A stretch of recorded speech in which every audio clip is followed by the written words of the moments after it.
for songs of loudest praise. Teach me some melodious sonnet, sung by flaming tongues above. Praise His name, fixed upon the name of God.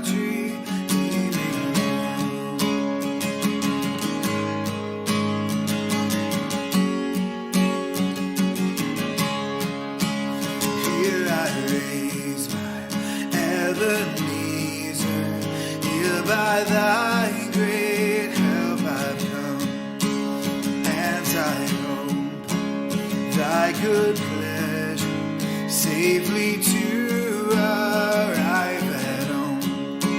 Jesus saw me when a stranger, wandering from the fold of God. He to rescue me from danger interposed His precious blood.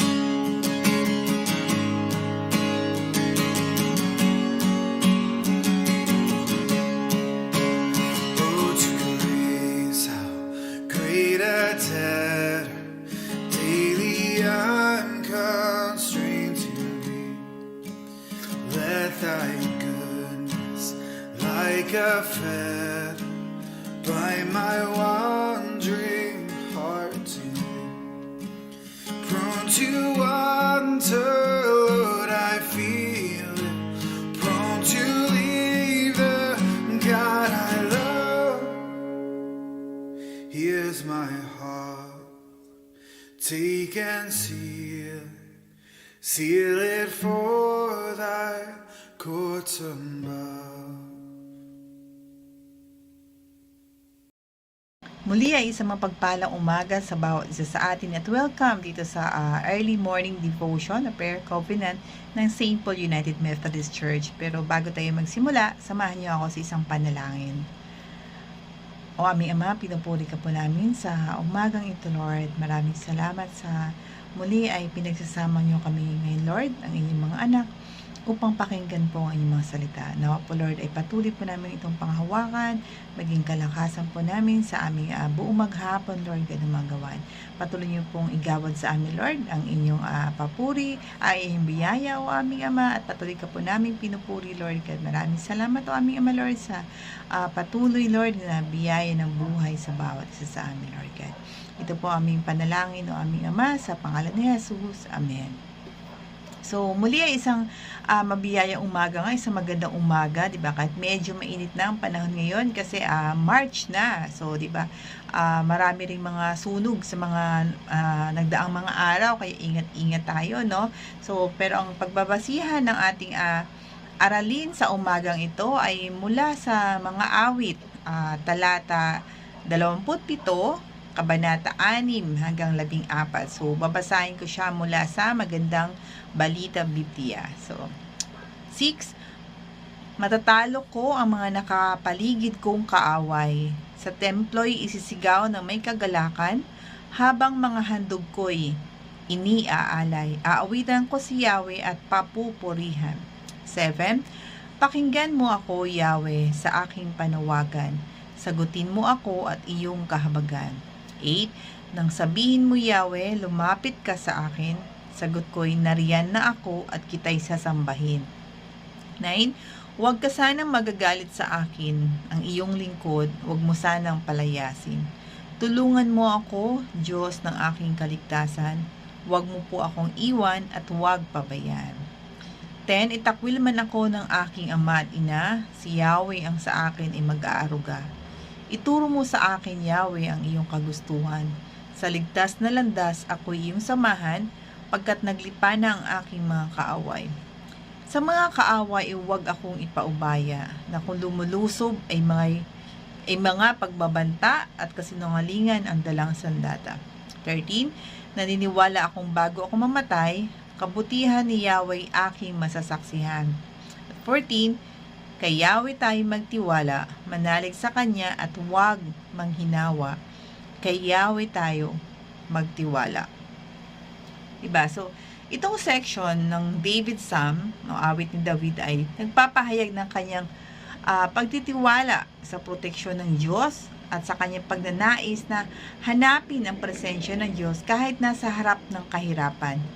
Na alam niya na may mga pangako ng patnubay ng Diyos at hindi natitinag na suporta.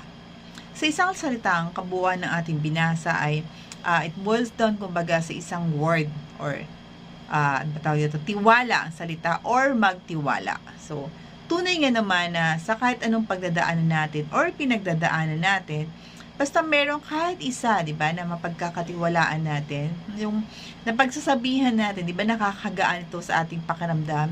Kasi alam natin na sa bawat pagsubok o paghihirap na iyon, meron tayong masasandalan. Yung tipong meron tayong kukuhaan ng lakas, di ba? At dito iyan ay walang iba kundi ang ating Panginoong Diyos. Maraming pagkakataon na tayo ay halos mawala na ng pag-asa. Minsan napupuno na tayo ng sama ng loob, di ba? Ng kalungkutan. Minsan nakala natin wala nang saysay ang mabuhay. Diba? Dinadaig tayo ng takot, minsan pa ng galit. Yung tipong kahit anong tawag ang gawin natin sa ating Diyos, pakiramdam natin hindi niya tayo naririnig, di ba?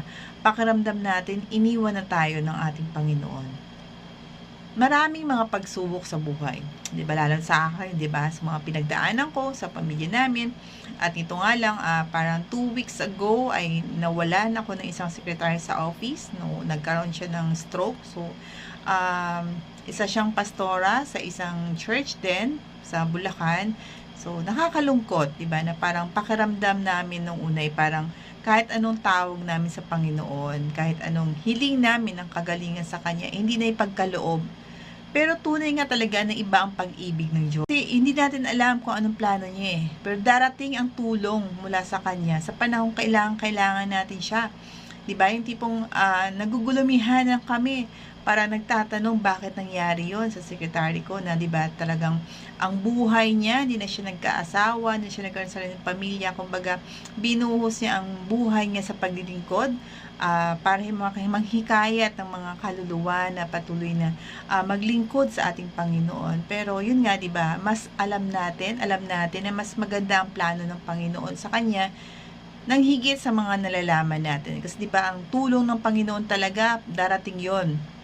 Perfect timing, pangawi ka nga, diba? Hindi nauuna, hindi nahuhuli. So, darating din tayo, darating ang panahon na maintindihan natin ng pamilya, ng sekretary ko, kung bakit nangyari ang ganoon, diba? Pero mga kapatid, syempre, nandiyan parati ang ating Panginoon, yan ang ating iisipin, diba? Handa siyang tumulong sa atin. Ang nais lamang niya ay tayo ay lumapit sa Kanya, tumawag tayo sa Kanya, humingi tayo ng awa at tulong, at higit sa lahat, mamuhay tayo ng ayon sa kagustuhan ng ating Panginoon. Pagkatiwalaan natin ang ating Panginoon. Kumbaga, ipagkatiwala natin ang lahat ng ating plano. Diba sa umaga, pagkagising pa lang natin, ipagkatiwala na natin ang ating buong maghapon, buong araw sa Kanya. Ang ating mga trabaho, diba? So, ano mga ginagawang reports natin sa mga ministry natin, sa presentation, maging yung simpleng pagpasok natin sa trabaho at pauwi sa ating mga tahanan. Ika nga, let God and everything will turn us out good. Higit sa lahat mga kapatid, ipagkatiwala natin ang ating buhay sa ating Panginoon. Isa pa sa paboritong kanta ko, aside from How Great Thou Art, itong I Offer My Life to You. Pero mas parang ika nga ay tumitindig yung balahibo ko pag narinig ko yung Tagalog version. Kasi yung lyrics doon, isa part ng lyrics ay, buong buhay ko, lahat sa akin, lahat ng akin, ay inaalay kong lahat sa iyo, O Diyos. So, mga kapatid, sa pagpasok ng Lent season, nawa ito maging simula ng paglapit natin sa Panginoon, or mas maganda, di ba, ang patuloy na paglapit natin, yung paglago ng relasyon sa Panginoon at pagtiwala natin sa ating Panginoon. Let us all surrender to God, to let go of anumang mga galit, anumang hinanakit, mga lungkot na nasa puso natin, and trust in Him. Let us not live in our own ways, but the Lord's way. And above all, higit sa lahat, mga kapatid, let us renew our trust in the promises of God's Word. So, to God be the glory. Amen. So, Samahan niyo ako sa panghuling panalangin. Lord God, maraming salamat sa salita niyo po, aming Ama. Mga salita niyo, aming Ama, Lord, na patuloy na nagbibigay ng kalakasan sa aming Ama. Meron man kami mga pinagdadaanan, mga pagsubok, Lord, na sa pakiramdam namin, Lord, ay hindi natutugon ang aming mga tawag, aming mga panalangin, Lord. Pero alam po namin na aming Ama na nandiyan lang kayo para sa amin. Alam po namin, Lord, na hindi niyo po kami iiwan, Lord God. At patuloy niyo po kaming sasamahan. Kung ano mga aming mga kaaway, Lord God, na nasa paligid namin ng aming Ama, anumang klase ng kaaway ni Lord, alam po namin na nandiyan kayo kung patuloy na magbigay ng proteksyon sa bawat isa sa amin ng aming Ama, Lord. Patuloy naming panalangin ang bawat isa sa amin, Lord. Patuloy niyo kaming bigyan ng kalakasan ng katawan ng aming Ama, Lord. Bigyan niyo po ng kagalingan ng lahat ng mga may sakit o aming Ama, Lord. At patuloy niyo po kaming bigyan ng kalakasan ng kalooban o aming Ama, Lord, sa anumang mga pagdadaanan namin, aming Ama. At sa gabi, sa pagtulog namin, Lord, ay bigyan niyo po kami ng pag-asa o aming Ama. Na sa pagising namin sa umaga, Lord, ay bibigyan niyo po kami ng panibagong umaga, panibagong chance o aming Ama, Lord God. At patuloy niyo nga po kaming gamitin, Lord, para sa iyong kagustuhan o aming Ama, na makahikayat pa kami ng mas maraming mga kapatiran, Lord God, na patuloy na sumamba at patuloy na magpuri sa inyo, aming Ama, Lord. Patawarin niyo po kami sa aming mga pagkakasala, Lord, sa mga pagkukulang po namin, aming Ama, Lord God. At patuloy kami nagpapasalamat, Lord, na sa kabila ng mga iyon, Lord, ay nandiyan pa rin ang iyong buong pag-ibig, ang iyong buong pagmamahal sa bawat isa sa amin, aming Ama, Lord God.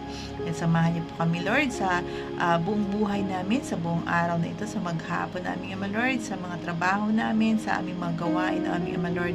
Nawa ang lahat ng ito, aming Ama, ay gawin namin ng may pagpupuri at pagpapasalamat sa inyo, Lord God. Muli po, aming Ama, Lord, ay binabalik namin sa inyo lahat ng papuri at pasalamat, o aming Ama. Ito po aming panalangin at hiling sa pangalan ni Jesus. Amen.